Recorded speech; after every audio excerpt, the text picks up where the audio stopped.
আমি আবার পান করলাম, আবার গ্লাস ফিরিয়ে দিতে গেলাম। নবী আমায় বলেছিলেন, ওরে আবু হুরায়রা আরেকটা পান করে নাও।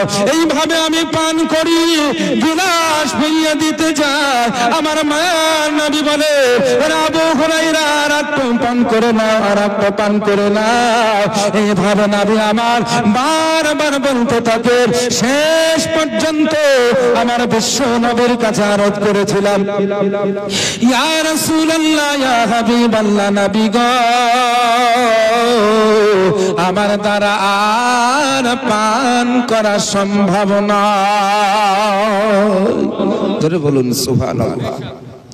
আমি ওই গিলাসখানা নবী পাকে কে ফিরিয়ে দিলাম। যে দুধখানা ছিল, নবী পাক সমস্ত দুধখানা পান করেছিলেন। একটু জোরে বলুন সুবহানাল্লাহ।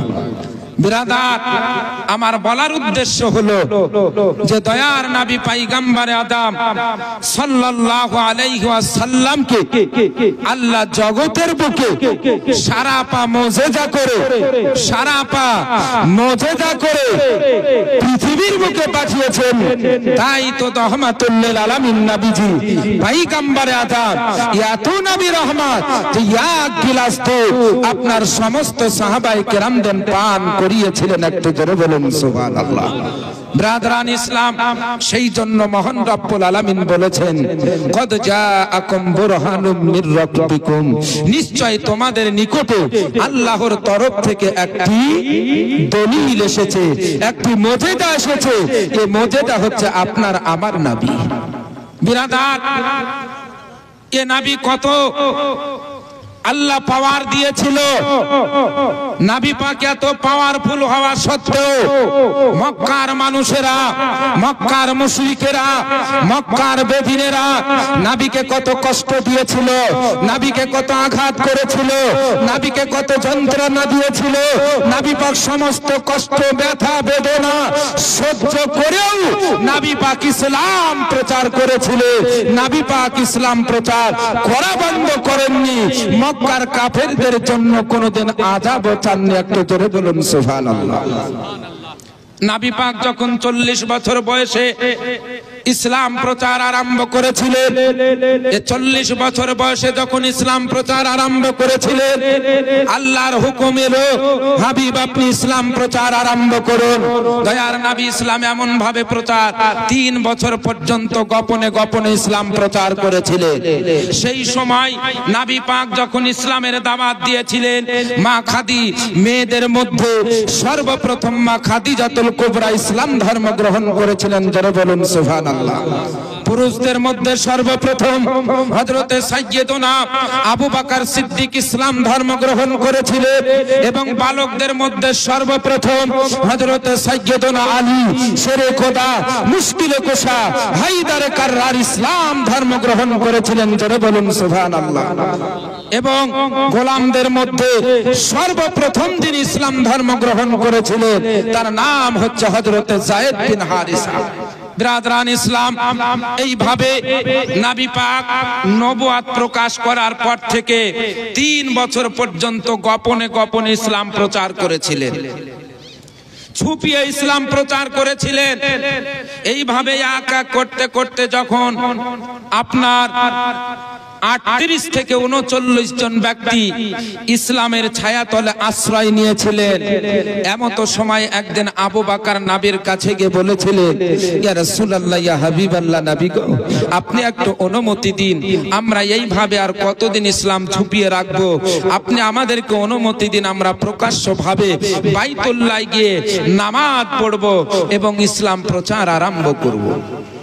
নবী পাক সেই সময় আবু বকরকে বলেছিলেন, ওরে আবু বকর, এখনো ইসলাম প্রকাশ করা যাবে না।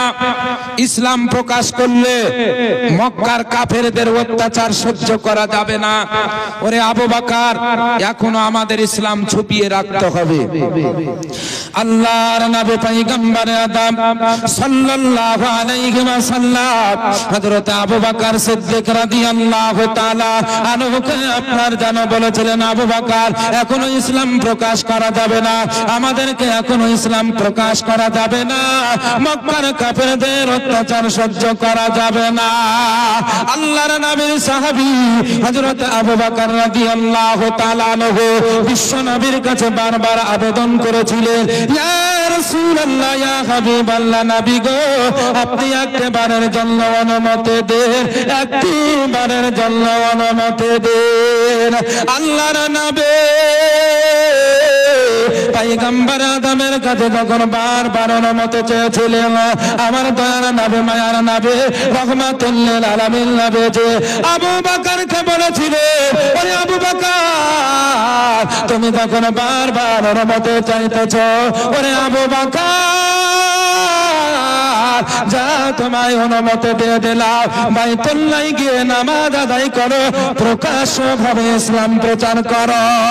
আল্লাহর নবীর সাহাবী হযরত আবু বকর রাদিয়াল্লাহু তাআলা আনহু আপনার জানো সাহাবায়ে কেরামদের এক জায়গাতে করে আল্লাহর নবীর সাহাবাদের সঙ্গে করে হযরত আবু বকর রাদিয়াল্লাহু তাআলা আনহু মসজিদে হারামে নামাজ আদায় করার জন্য সাহাবায়ে কেরামদের সঙ্গে করে মসজিদে হারামে থেকে চলতে আরম্ভ করলেন। এদিকে মক্কার কাফেরেরা জানতে পারে যারা ইসলাম ধর্ম গ্রহণ করেছে, যারা মুহাম্মদের কালেমা পড়েছে, যে মুহাম্মদের প্রতি ঈমান এনেছে, বাপ দাদার যারা ধর্ম ত্যাগ করে ওই মুহাম্মদের কালেমা পড়ে ইসলাম ধর্ম গ্রহণ করেছে, তারা নাকি বাইতুল্লাহ নামাজ আদায় করার জন্য আসবে।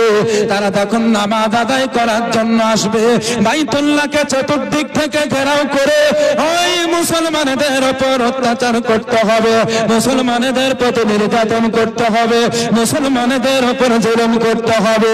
তারা যেন প্রকাশ্যভাবে ইসলাম প্রচার না করতে পারে। হযরত আবু বকর রাদিয়াল্লাহু তাআলা আনহু সাহাবায়ে কেরামদের সঙ্গে করে আপনার যেন বাইতুল্লাহ প্রবেশ করলেন। বাইতুল্লাহ প্রবেশ করে বিশ্ব নবীর সাহাবী হযরত আবু বকর রাদিয়াল্লাহু তাআলা আনহু সাহাবায়ে কেরামদের সম্মুখে বক্তব্য দেওয়ার জন্য দাঁড়ালেন। বিশ্ব নবীর সাহাবী হযরত আবু বকর রাদিয়াল্লাহু তাআলা আনহু সাহাবায়ে কেরামদের সম্মুখে বক্তব্য রাখবে। বক্তব্য যেমন শুরু করেছে, মক্কার কাফেরেরা আপনার চতুর্দিক থেকে বাইতুল্লাহকে ঘেরাও করে বাইতুল্লাহর মধ্যে প্রবেশ করে আল্লাহর নবীর সাহাবায়ে কেরামদের প্রতি অত্যাচার আরম্ভ করেছে, সাহাবায়ে কেরামদের প্রতি জুলুম আরম্ভ করেছে, সাহাবায়ে কেরামদের উপর আঘাত আরম্ভ করেছে। আল্লাহর নবীর সাহাবায়ে কেরাম অত্যাচার সহ্য করতে পারেন না।